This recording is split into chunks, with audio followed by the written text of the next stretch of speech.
Continuamos con nuestra serie de 21 siglos, con los 21 acontecimientos más importantes de cada uno. Y entramos ahora en el siglo XVI, un siglo decisivo que marca el inicio pleno de la Edad Moderna.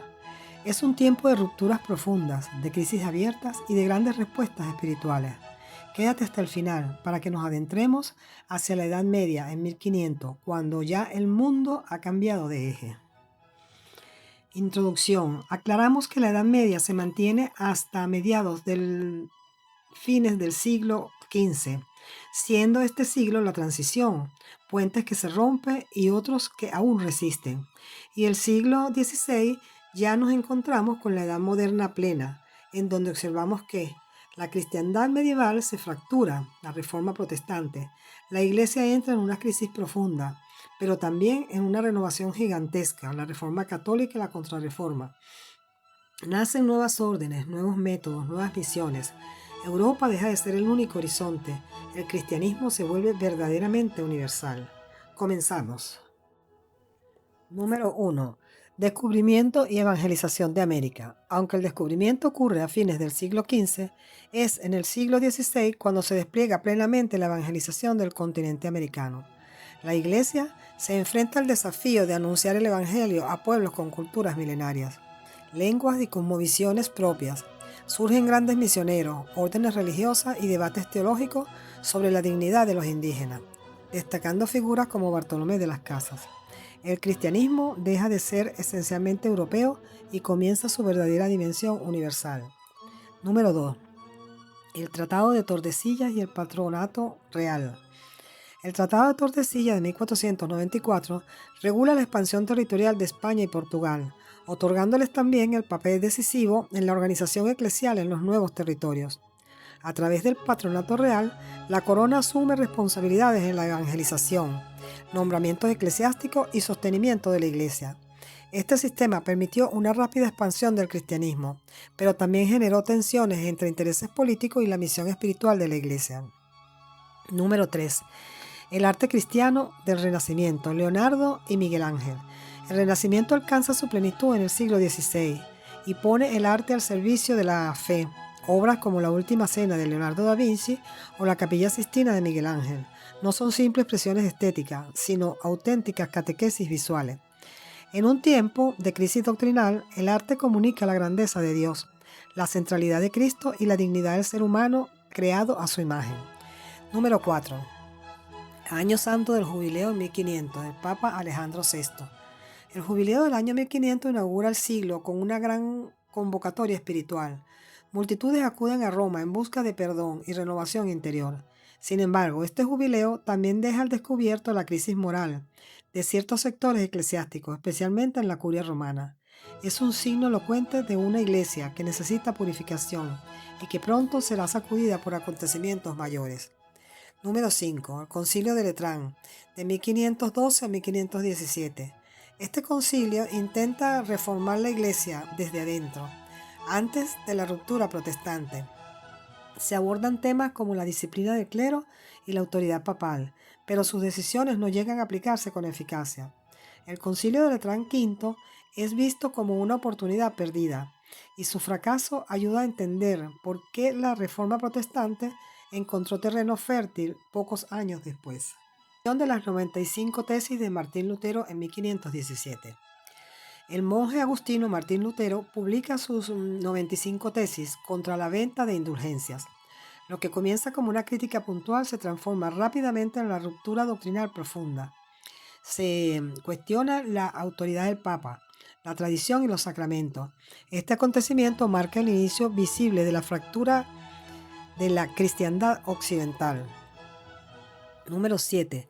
La Reforma Protestante. La Reforma se extiende por Europa por diversas expresiones: el luteranismo en Alemania, el calvinismo en Suiza y Francia, el anglicanismo en Inglaterra. No se trata solo de una reforma moral, sino de una ruptura teológica que afecta la comprensión de la gracia, la Iglesia y la salvación. La unidad cristiana de Occidente, construida durante siglos, queda definitivamente quebrada. Número 8. Aparición de la Virgen de Guadalupe en 1531. En medio de las tensiones religiosas en Europa, Dios interviene de manera silenciosa y maternal en América. La aparición de la Virgen de Guadalupe a San Juan Diego marca un antes y un después en la evangelización del continente. Millones de indígenas abrazan la fe cristiana sin violencia. Por atracción espiritual, Guadalupe se convierte en la madre evangelizadora de América. Número 9. Fundación de la Compañía de Jesús en 1540. San Ignacio de Loyola funda la Compañía de Jesús con un carisma profundamente moderno. Obediencia al Papa, discernimiento espiritual, formación intelectual y misión universal. Los jesuitas jugarán un papel clave en la educación, la defensa de la fe católica y las misiones en Asia y América. Son uno de los grandes frutos de la renovación católica del siglo XVI. Número 10. Concilio de Trento, entre 1545 y 1563. El Concilio de Trento es la gran respuesta de la Iglesia Católica a la crisis protestante. Define con claridad la doctrina de los sacramentos, la justificación y la escritura, al tiempo que impulsa una profunda reforma del clero y la vida eclesial. Trento da forma a la Iglesia moderna, fortalecida doctrinalmente y renovada espiritualmente. Número 11. Muerte de Martín Lutero en 1546. La muerte de Lutero no pone fin a la Reforma, sino que consolida su legado. Sus ideas ya se han institucionalizado en iglesias separadas de Roma. A partir de este momento, la división deja de ser personal y se convierte en estructural y duradera dentro del cristianismo occidental. Número 12. La Reforma Católica, renovación interna. Más que una contrarreacción, la Reforma Católica es un proceso profundo de conversión, disciplina y santidad. Impulsada por concilios, santos y nuevas órdenes, busca corregir abusos, formar mejor al clero y renovar la vida espiritual del pueblo cristiano. Número 13. La Contrarreforma. Es la respuesta doctrinal y pastoral frente al protestantismo. Se apoya especialmente en el Concilio de Trento, la catequesis, los seminarios y la predicación.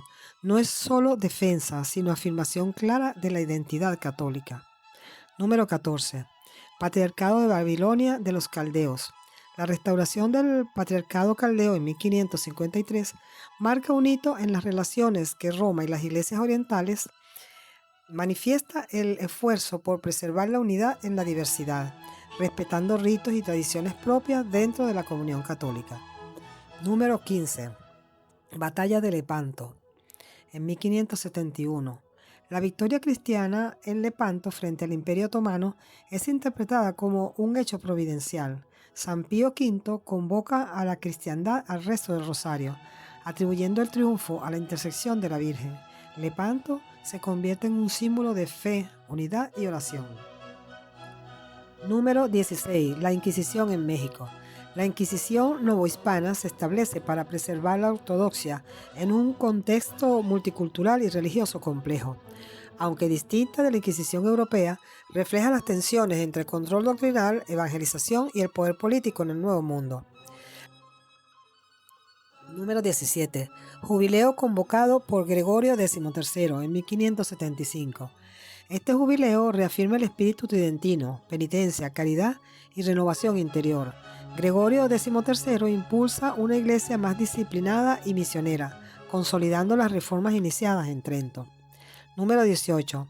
Grandes santos reformadores: San Felipe Neri, Santa Teresa de Jesús y San Juan de la Cruz. El siglo XVI es también un siglo de gigantes espirituales. San Felipe Neri renueva Roma desde la alegría y la caridad. Santa Teresa y San Juan reforman el Carmelo, profundizando la mística cristiana. Ellos muestran que la verdadera reforma nace de la santidad personal. Número 19. Expansión rusa y cristianización de Siberia. La expansión hacia Siberia lleva consigo la presencia del cristianismo oriental. Aunque lenta y compleja, esta expansión amplía el horizonte del cristianismo hacia Asia, mostrando su capacidad de adaptación a contextos culturales diversos. Número 20. Los papas destacados en este siglo son Alejandro VI, símbolo de la crisis inicial del siglo; Pablo III, impulsor del Concilio de Trento; San Pío V, modelo de papa reformador y santo; Gregorio XIII, organizador de la Iglesia postridentina y promotor del calendario gregoriano. El papado pasa de la fragilidad a la reforma y al fortalecimiento. Número 21. Conclusiones de este siglo. El siglo XVI es un tiempo de ruptura, pero también de renovación profunda. La Iglesia pierde unidad externa, pero gana claridad doctrinal, santidad y proyección universal. En medio de la crisis, Dios suscita santos y reformas que darán fruto durante siglos. Antes de despedirnos, te invito a detenerte un momento y mirar este siglo en conjunto. ¿Cuáles son los dos hechos que te parecen más significativos para la historia del cristianismo? Te leo en los comentarios y seguimos reflexionando juntos.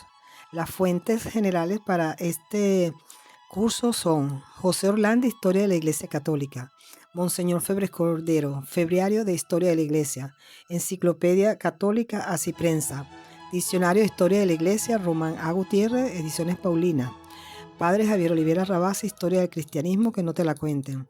Otra fuente de referencia: Enciclopedia Británica, Francisco García Bazán, El Papado y la Historia de la Iglesia; Hernán J. Pereda, 2000 años de cristianismo; Etienne Gilson, El pensamiento cristiano en la Edad Media; Hans Herbert Mayer, Las Cruzadas; G.T.L. Banton, La cristiandad medieval; Diccionario Teológico Enciclopedia de Editorial Herbert; Católico Net y documentos de magisterio.